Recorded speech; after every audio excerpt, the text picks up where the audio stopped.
Hello, my name is Garrett Witters, and I will be presenting about gender roles. I've established two main objectives of this presentation. The first objective focuses on defining the principal terms of discussion in the presentation, and the second defines the core of my research, which is examining gender roles across different cultures. Before analyzing gender roles and contrasting cultures, it is crucial to define the following terms. The first being gender, which defines the socially constructed attributions and expectations assigned to individuals on the basis of their biological sex. The second definition defines gender roles as behaviors that men and women enact congruent with the socially constructed ideals of masculinity and femininity. These gender roles are not homogeneous amongst all cultures, which is what we will be examining during this presentation. So let's start with a look at the United States and how gender roles are still prevalent and maintained in American culture. There is an ongoing battle between traditional and progressive attitudes towards gender roles in the United States. The traditional model of an active breadwinning male and a passive dependent female is still maintained amongst the ideals of some Americans.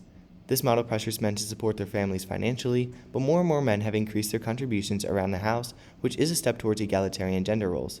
Additionally, women feel pressured to be an involved parent, and in order to achieve middle-class status, they find it necessary to provide additional financial support. Fortunately, a more progressive workplace allows most women to do so.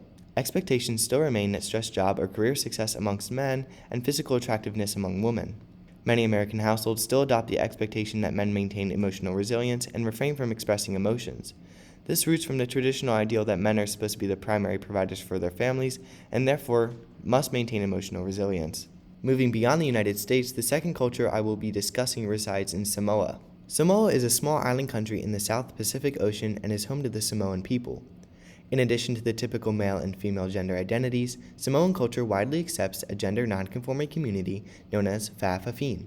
Their vast acceptance throughout modern Samoan culture is due to their historical existence in Samoan tradition.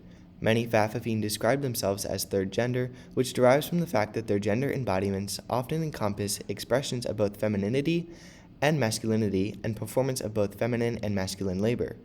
Thus, there is no single set of qualities attached to Fa'afafine existence. While traditional male and female roles exist amongst the people of Samoa, the Fa'afafine typically do not conform to the roles of one gender. They often perform a combination of both and more predominantly provide service to their families, the church, and the community. In return for their contributions, Fa'a Samoa, the Samoan way of life, supplies Fa'afafine with recognition, respect, esteem, and honor. The third culture I will be speaking about is the Mosuo. The Mosuo are a matrilineal society located in China's Yunnan province and are one of the few remaining matriarchal societies in the world. Mosuo women are responsible for perpetuating the family line that is shared by their children.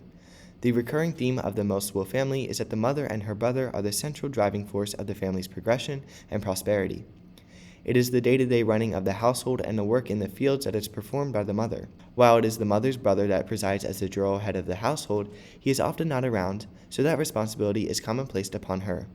Men are said to possess a very insignificant role in the process of reproduction. This is due to the fact that the Mosuo households do not entertain any physical or symbolic representation of the father. Furthermore, men dominate politics and administrative positions in the Mosuo community, such as indigenous chief and governor. Since women are burdened with the multiple household responsibilities associated with their gender, they have little time to compete with men for such positions.